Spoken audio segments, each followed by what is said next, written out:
Miguel, before we took a break, you talked about how this neighborhood has changed, is changing, how it might change in 20 years. We're looking at gentrification a lot and thinking about the ways that Pilsen has become such valuable real estate in Chicago. Can you tell me how you're seeing Pilsen changing right now? Be honest.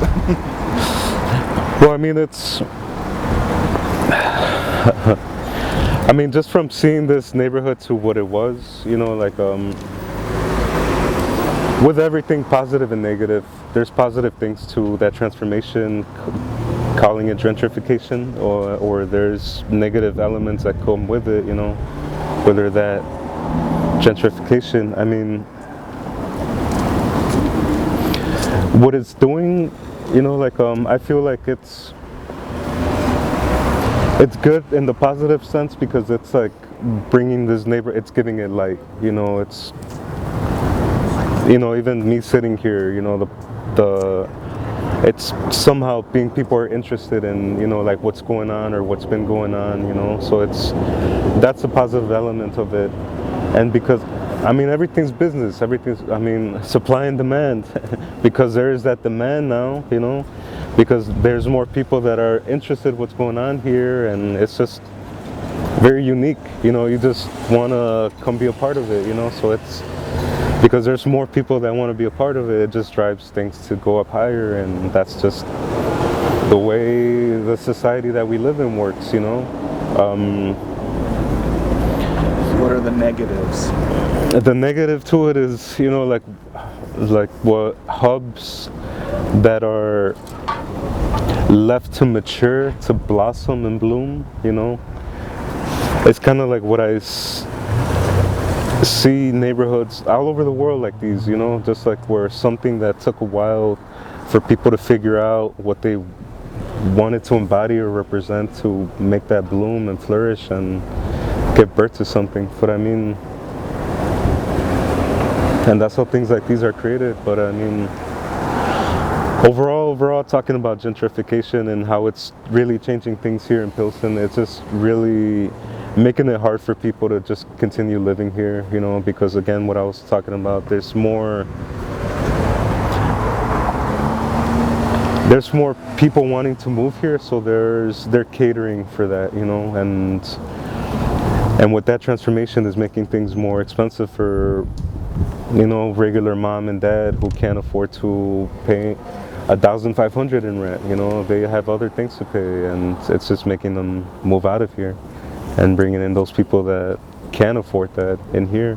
I think when we've been working on this project and talking to people, we've heard like every opinion across the board, you know, like, you got to give up on your dream of what Pilsen used to be and let it become what it's becoming in the future, you know. Other people say, like, you know, and some of the painting on the walls will say, get out. What do you predict comes next for Pilsen? It's transforming. I mean, there's no... Man, it's macro and micro, right? Because the macro affects the micro and the micro affects the macro. In that sense, it's like a señora, right? Like, for example, let's call it la señora who owns this building here, right? Like, she's probably doesn't make enough money to kind of like keep up with the changes, with the upgrades and things like that. She's probably enough to pay this, so if she can't afford it, if somebody's offering her something that, you know, like somebody offers you a good price for it, she's most likely going to take it and not really think about the connection that she had to this community or what she represented here. And now she's opening that gateway for other possibilities to open up, right? Either that becomes like a mall or that becomes a restaurant, you know. It's not going to be that house anymore. So I mean, I personally don't see it as like something positive or negative. It just means that, unfortunately, it all falls back on social economics, right? Like supply and demand. If you see value in it, you just gotta naturally see the value in it and invest in it to maintain it and keep it, other than just give up and give it to somebody else to deal with it. You mentioned a few minutes ago that business is everything. That's been complicated when you apply it to public art. Especially one thing I've noted from a scholarly perspective, as Marie knows, is there's like kind of a generational divide that, you know, the older artists totally resisted commercialism and the commercialization of their art. It's my impression that younger artists, category I put you in, seem more willing to embrace the commercial. Do you have any thoughts on that? Yeah. I mean, here, we'll be talking politics with this. And the reason why, you know, every school has its teachings or like its do's and don'ts, you know, like for heavy muralists, when I think like what you're describing is that generational gap. People that grew up in that area, you know, like they were more used to fighting for more political things, more for like forming groups, like song groups that like stood up for something, and they would stick to that, you know, like in terms of like not doing any work for McDonald's, you know, like I'll refuse to do work for McDonald's, you know, like that, because that mentality, you know, was dominant. It's like McDonald's is corporation, they're hurting people, they're killing this, they're doing this. So I mean, they come from that mentality where they still had that connection to those fights. They still felt, I mean, our generation is like, we've been taught about them, but somehow we feel a little disconnected to them because it wasn't our experience. It's like we hear about it, we respect the history, and all we could do is just like respect that history and either play with that same mentality or add on to it, contribute to it, and to transform it somehow by being more open to like working with some companies or some, and not being open to working with others. Would you take a commission from McDonald's? At this moment, I personally don't eat at McDonald's.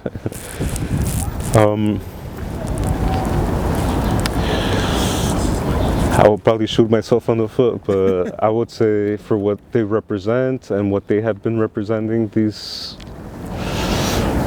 tough, right? They bring cheap food for the people that really don't have money, but then everything that they're putting in there, and so I would say they're taking advantage of people's situations. So I would say no, I would not take it with McDonald's. It's just a case study, you know, to talk about McDonald's, but you know, it's really a bigger question about commercialism on the streets of Pilsen. Yeah. Because I think some of the older school would say murals are grassroots efforts. They're intrinsically anti-commercial. Yeah. So for younger people to take commissions that are advertisements that sell a product or a company, it's not muralism.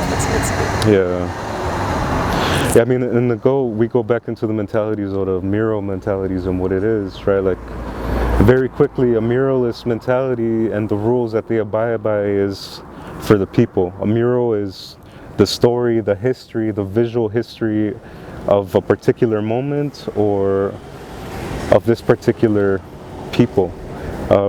Street art, it's all about changing the feel of that space, using more conventional like spray paint or wheat pasting or stickers. Teachings in graffiti, and graffiti is all about your name, your crew, letters and style, and illegal. It's all about illegal and taking back what is public when you're paying for it supposedly in your taxes. So I mean, kind of lost my way back around. No, that was really great. I mean, I guess I just want to know from you if you think that muralism and commercial endeavors are compatible. They have been. I think companies are starting to realize the power of murals and the effect that it has on people. That they're, again, with everything, they're just trying, I know that they're just trying to make their products memorable.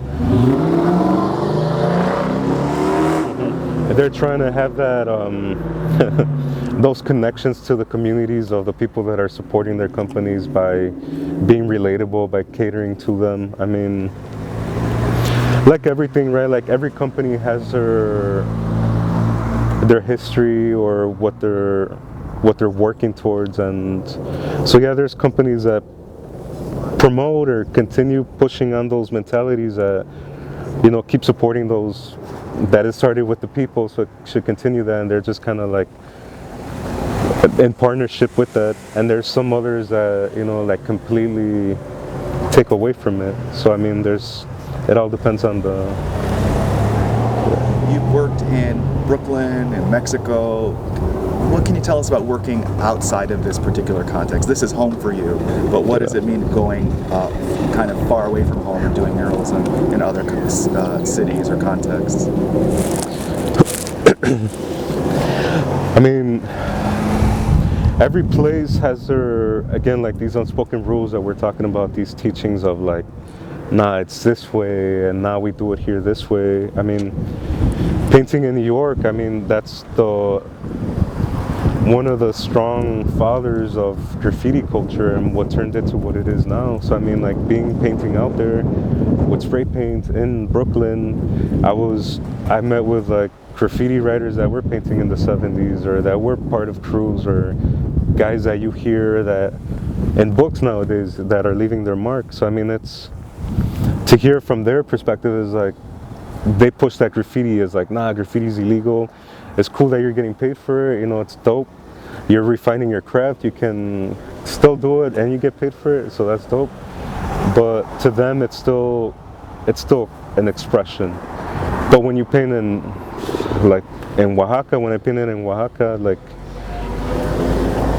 to me, you know, like seeing like older people, I thought that I mean, just when you see people here, I feel like they're not as knowledgeable. They just like paint something pretty, or pinta algo bonito, mijo, you know, don't paint something feo, you know, that's all they care about. But over there, when I was painting in Oaxaca, like, elder people too were questioning me on my things that I didn't even know, or like, wow, you know about composition, you know about style, you know about like even theme or even symbolism and what I'm trying to represent here. So I mean, I was shocked by the feedback that I was receiving over there. Do you think that has something to do with the fact that the muralism on Pilsen is arguably born in Mexico in the early 20th century, the murals movement, you know? Do you think that Mexicans are just maybe more attuned to muralism? I think so. I mean, I think that their level of awareness about what's being depicted in public settings and either murals, they have a strong connection to, and they can decipher whether it's an advertising like Coca-Cola or whether it's something that depicts them. And if it's something that depicts them or represents them, they make sure to let you know that they want to be depicted in a certain way, or that you're depicting them correctly to how they see themselves. Can I move your hood just a little bit, just away from your mic? Okay. Last set of questions. No. Want to ask some Pilsen questions. Our website, our app will be designed kind of with visitors in mind partly. Can you just tell us, what do you love about Pilsen? Can you start that with, I love Pilsen because, or something like that?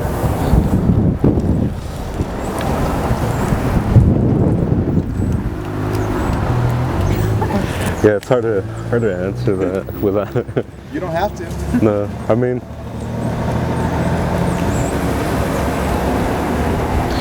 I love Pilsen because this feels. I don't know how to say it. It's just, I don't think there's words to describe feelings. I mean, it's like a feeling of love and hate, and like something that, you know, is still teaching you new things. It's still kind of like teaching me who I am. I just love it for the fact that I am kind of biased, that I could see a little bit of what I would see, what my parents would talk about from Mexico, that I could still see some sort of connection to what they're talking about, like dunas, and it's like if I didn't see them here or had the experience to see them in Mexico, I would be like, I wouldn't be able to connect to them and that part of them. I'd be like, well, that's you and your Mexico stuff. Well, this is us here, you know. But it's, I mean, I just love it for what it's. Man, it's for what it represents. What it the trend. I can't. You see, I can't really speak to say that it was ours because it wasn't. You know, the architectural, the teachings that they had to learn to even build this, to even get inspired with the iconography or the symbols that they're also using, or the reliefs or the designs. It's, I don't know. I just love the. Positive or negative, Yeah. what do you think outsiders need to know about coming to Pilsen? You know, we have a mixed feelings about promoting tourism in Pilsen, but we do want people to appreciate it, and beyond the art on the walls, you know, what do you think outsiders need to know about Pilsen? Well, Pilsen, it's been transforming, and I think it's when coming to Pilsen, or we're wanting to be part of Pilsen history, it's good to know like what has happened here, the history that has happened, you know, like from the masons who laid the first couple bricks, to the architects, the houses or the streets, to even the people that saw this as an only opportunity, like speaking now to more of the Mexican Great Migration, right? We just saw this because this was affordable, and once you have somebody that you know that lives in an area and you know that they're doing it, you're just naturally going to gravitate there, and it just kind of grew, and now it's because of the richness and what it's close to, and the history and the museums and the food. It's you know, like really bringing in like other lights, you know, to this community. Finally, we're researching Pilsen and muralism in Pilsen. What haven't we asked? What else do we need to know? And what are the right questions to ask an artist like you, or people promoting public art in Pilsen? I think with every artist, it's like jumping through hoops, like tears, like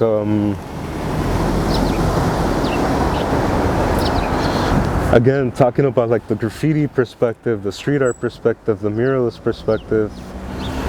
I mean, I guess what I'm trying to say, it's like you just gotta. I'm trying to find the right words to say it to not be as like I mean, it's.